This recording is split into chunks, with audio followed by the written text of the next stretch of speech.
Hello दोस्तों, welcome back to the channel doctor Kamal vlogs. और आज जो हम डिस्कस करेंगे काफ़ी ज़्यादा इम्पोर्टेंट टॉपिक है। जो मसूड़ों से खून आता है, मसूड़ों में इन्फेक्शन हो जाता है, मसूड़ों में सोजस हो जाती है, इन्फ्लामेशन हो जाती है, एक तरह से बैड ब्रेथ की भी प्रॉब्लम होती है। एक तरह से कई जगह पर रेड और ब्राउन कलर के स्पॉट्स बन जाते हैं आपके पूरे हॉल जिंजाइवा पे। तो वो क्यों होता है, ठीक है, और उसका क्या कारण है और उसका क्या घरेलू इलाज है आप कर सकते हैं घर पे, उसके बारे में आज डिस्कस करेंगे। आज की वीडियो इसी टॉपिक पे होने वाली है कि जो भी मसूड़ों का इन्फेक्शन है वो आप घर पे ही कैसे ठीक करें। तो वीडियो स्टार्ट करने से पहले जिन्होंने चैनल को सब्सक्राइब नहीं किया, चैनल को कर दें सब्सक्राइब और बेल आइकन दबाना ना भूलें, ताकि जो भी वीडियोस की नोटिफिकेशन है वो टाइम पर आपको मिलती रहे। तो चलिए स्टार्ट करते हैं आज की वीडियो।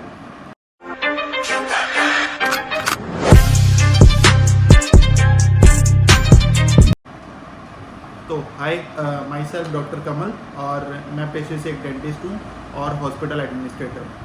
तो आज हम डिस्कस करेंगे कि यही जो इन्फेक्शन है, मसूड़ों का जो इन्फेक्शन होता है, उसके क्या घरेलू इलाज है। ठीक है, सबसे पहले तो मैं आपको बता दूं कि ये जो मसूड़े में इन्फेक्शन होता है ये होता क्यों है। देखो, कई रीजंस हैं, बट मैं आपको मेन रीज़न बताऊंगा। देखो, हमारे मुंह में आपको पता है काफ़ी सारे बैक्टीरियाज होते हैं, बैक्टीरियल इन्फेक्शन होना आम है।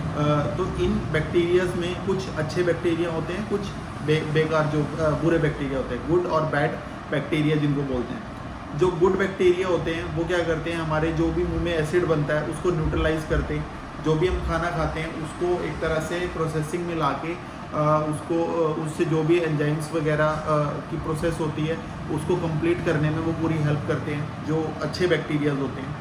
बट जो बैड बैक्टीरिया वो क्या करते हैं, दांतों पे चिपक के उसको एक तरह से उसकी जो लेयर्स हैं उसको कमज़ोर करते हैं और धीरे धीरे स्टेनिंग कॉज करते हैं, जिंजाइवा को रिसेशन की तरफ लेके जाते हैं और इन्फेक्शन कॉज करते हैं। एक तरह से इनेमल, डेंटिन और पल्प, जो ये तीन एक तरह से लेयर्स हैं, इनको नुकसान पहुंचाते हैं जो हमारे बैड बैक्टीरिया होते हैं। तो यही है। अब फर्स्ट तो ये चीज़ होगी। सेकंड चीज़ ये है कि अगर हमारे जैसे हम पूरा प्रॉपर हाइजीन मेंटेन नहीं रख पा रहे, कई बार हमारा मतलब शेड्यूल ऐसा है कि हम पूरा अच्छा ओरल हाइजीन मेंटेन नहीं रख पा रहे, तो उसके कारण भी होता है।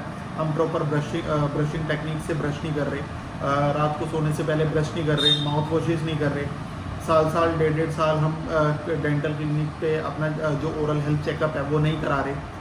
तो ये कुछ कारण है जिनके कारण कि हमारे मुंह में इन्फेक्शन बढ़ता चला जाता है। थोड़ा सा इन्फेक्शन होता है बट वो धीरे धीरे हमारी इग्नोरेंस के कारण वो बढ़ता चला जाता है टाइम के साथ साथ। तो क्या करें, देखो, सबसे पहले तो आप क्या करें, जो भी अगर आपको जो हेल्दी भी है जिनका जिंजाइवा, जिनका मतलब मसूड़े हेल्दी भी हैं, उनके लिए भी मैं ये चीज़ बताऊंगा कि आप सबसे पहले क्या करें कि आप, एक टेक्निक होती है ऑयल पुलिंग। मेरी पुरानी वीडियोस जो देख रहे हैं उनको भी पता होगा ऑयल पुलिंग क्या होती है। आपको 2 चम्मच, 1.5 या 2 चम्मच आप तेल लेना है। चम्मच से आप डाल सकते हैं या फिर कोई जो उसका ढक्कन है उससे भी 1 या 1.5 ढक्कन अपने मुंह में डाल के उसको ऐसे 5 से 10 सेकंड तक उसको ऑयल पुलिंग, ठीक है, आप कुल्लू कर सकते हो। कुल्लू करके फिर आपको क्या होगा कि जो जिनके हेल्दी भी हैं जिंजाइवा, तब भी ये बहुत अच्छा रहेगा, ताकि हमें फ्यूचर में कोई भी इन्फेक्शन ना हो, दांतों से रिलेटेड या गम से रिलेटेड कोई भी हमारा जो इन्फेक्शन होने वाला है आगे फ्यूचर में वो ना हो। इसलिए ऑयल पुलिंग जो हेल्दी गम्स हैं उनके लिए भी बहुत अच्छी चीज़ रहेगी। इससे ऑयल पुलिंग से क्या होगा, जो भी हमारे दांतों के बीच में फ्रिक्शन बनता है या कोई भी बैड बैक्टीरिया जो दांतों के ऊपर चिपक के उसको इन्फेक्शन कॉज करते हैं, तो वो चीज़ नहीं होगी। उससे क्या होगा कि धीरे धीरे अगर आप जैसे इसको हफ्ता 10 दिन करते हो, दूसरे या तीसरे दिन आपको ऑयल पुलिंग करनी है। हफ्ते 10 दिन बाद आप खुद देखोगे कि आपके जो मुंह में आपको खुद हल्कापन सा महसूस होगा। आप करके देखो, ये बहुत ही कारीगर चीज़ है और काफ़ी ज़्यादा अप्लाई की हुई है। जो पेशेंट्स ने वो मुझे आगे उन्होंने रिस्पांस बताया कि काफ़ी ज़्यादा उनको फ़र्क पड़ा इस चीज़ से। तो यही चीज़ आप ध्यान में रखें कि एक तो आपको ऑयल पुलिंग करनी है प्रॉपर तरीके से। उसके बाद ऑयल पुलिंग करने के बाद आप थोड़ा सा गर्म पानी में थोड़ा सा हल्का सा नमक डाल के कुल्लू करके उसको स्पिट कर सकते हो, उससे भी काफ़ी फ़र्क पड़ेगा। तो पहली चीज़ तो ऑयल कूलिंग थी। सेकंड जो चीज़ है हमारे पास, आप क्या कर सकते हो, थोड़ा सा नमक वाला जो पानी है, कोसा पानी करके, इतना पानी, उसमें थोड़ा सा नमक डाल के आप कुल्लू कर सकते हो सुबह शाम। सुबह शाम कुल्लू करने से क्या होगा कि जो भी बैक्टीरियल इन्फेक्शन है, आपको पता है नमक जो होता है वो एंटीबैक्टीरियल प्रॉपर्टी होती है उसके अंदर।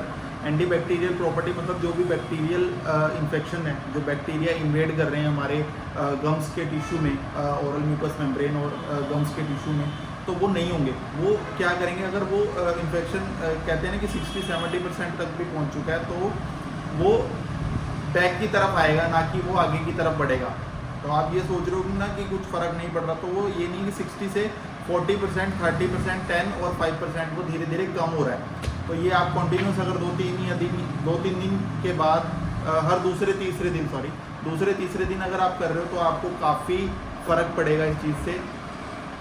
थर्ड चीज़, अगर आपके गम्स में स्वेलिंग है, इन्फ्लामेशन है, ब्लीडिंग भी हो रही है और ब्लैक हो गया, ब्राउनिश डिस्कलरेशन हो गई है पूरे जिंजाइवा की, तो आप क्या करें, डेंटिस्ट के पास जाएं, नियर बाय डेंटिस्ट के पास जाएं। तो उसका क्या ऑप्शन है, आपका लगभग जहाँ तक हमें लगता है कि जिंजिवाइटिस की प्रॉब्लम हो जाती है, कई बार पायरिया हो जाता है। जिंजिवाइटिस में क्या होता है, इन्फ्लामेशन ऑफ जिंजाइवा, तो उसमें भी ग्रेड्स होती है, ग्रेड 1, ग्रेड 2, ग्रेड 3 जिंजिवाइटिस। तो आपके ग्रेड्स के अकॉर्डिंग उस जिंजाइवा को ट्रीट किया जाएगा। आपके ओरल म्यूकोसा को हेल्दी करने के लिए, ओरल कैविटी को हेल्दी करने के लिए वो आपकी स्केलिंग करेंगे अल्ट्रासोनिक स्केलर से। जो भी बैड टिश्यू है उसको रिमूव करेंगे। बैड जो भी एक तरह से कहते हैं ना कि कई बार इतना ज़्यादा होता है कि हल्का सा आप पिंच करेंगे तो स्वेलिंग के कारण वो ब्लीडिंग होनी स्टार्ट हो जाती है, और ब्लीडिंग इतनी ज़्यादा होती है कि वो रुकती नहीं है और बैड ब्रेथ की भी प्रॉब्लम होती है। तो वही है, पूरा लाइन ऑफ ट्रीटमेंट आपका डिसाइड कर दिया जाएगा। आपको प्रॉपर माउथ वॉश दिया जाएगा और आपको एक तरह से ब्रशिंग हैबिट्स सिखा दी जाएंगी। अब ब्रशिंग हैबिट्स में क्या करना है आपको, ब्रशिंग हम क्या करते हैं, ऐसे हॉरिजॉन्टल ब्रशिंग करते हैं, दांतों को पूरा रगड़ते हैं। तो ये चीज़ नहीं करनी है आपको, दांतों को रगड़ना नहीं है, हमें क्या करना है, दांतों को छीलना नहीं है कि जो चमके। हम कहते हैं ना आवाज़ आती है, ऐसे आवाज़ आ रही है पूरी ऐसे जैसे कली कर रहे हैं, तो वो चीज़ आपको नहीं करनी। एक तरह से पूरा ऐसे कुच्चा नहीं मारना कली की तरह, तो वो चीज़ नहीं करनी। तो आपको ब्रश करना है पूरा अल्ट्रा सॉफ्ट ब्रिस्टल्स वाले ब्रश से आपको ब्रश करना है कि आपको हॉरिजॉन्टल ब्रशिंग नहीं करनी, आपको ऊपर से नीचे और नीचे से ऊपर हल्का हल्का ऐसे, और ऐसे ब्रश करना है कि आपके गम्स की भी मसाज हो, ब्रिस्टल सॉफ्ट ब्रिस्टल से गम्स की भी मसाज हो। गम्स मसाज से क्या होगा, जो भी उसमें ब्लड फ्लो है वो बढ़ेगा। याद है आपको, ये मालिश करती थी मम्मी बचपन में, तो मालिश करने से क्या होता था, वो ब्लड सप्लाई बढ़ती थी, हमें मज़ा आता है, और ब्लड सप्लाई के कारण हमारे बाल भी बढ़ते हैं और हेल्दी रहते हैं बढ़ने की वजह से। मतलब ये जो ऐसे मालिश करते हैं हम किसी भी पर्टिकुलर एरिया की, तो ब्लड सप्लाई उस पर्टिकुलर एरिया में बढ़ जाती है, जिससे कि जो भी हमारा इन्फेक्शन होने वाला है वो कम होगा, और जो अगर हो रखा है तो वो भी ख़त्म होगा। तो ये चीज़ थी। अब अगर आप एक चीज़ ध्यान में रखें कि जब जैसे ही आप ब्रशिंग करते हो उसके बाद आप एक ढक्कन जो भी आपका माउथ वॉश है उसका ज़रूर करें, उससे क्या बैड ब्रेथ की प्रॉब्लम नहीं रहेगी।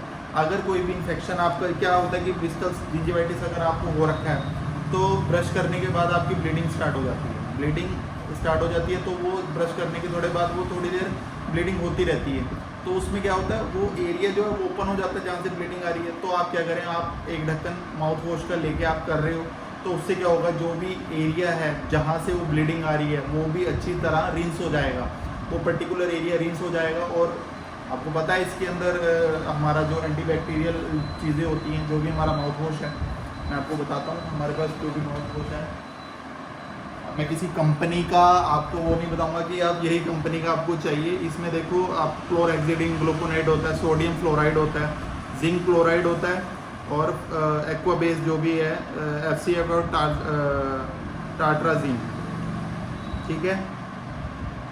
ये 0.5 और 0.09% के परसेंटेज के अकॉर्डिंग होता है।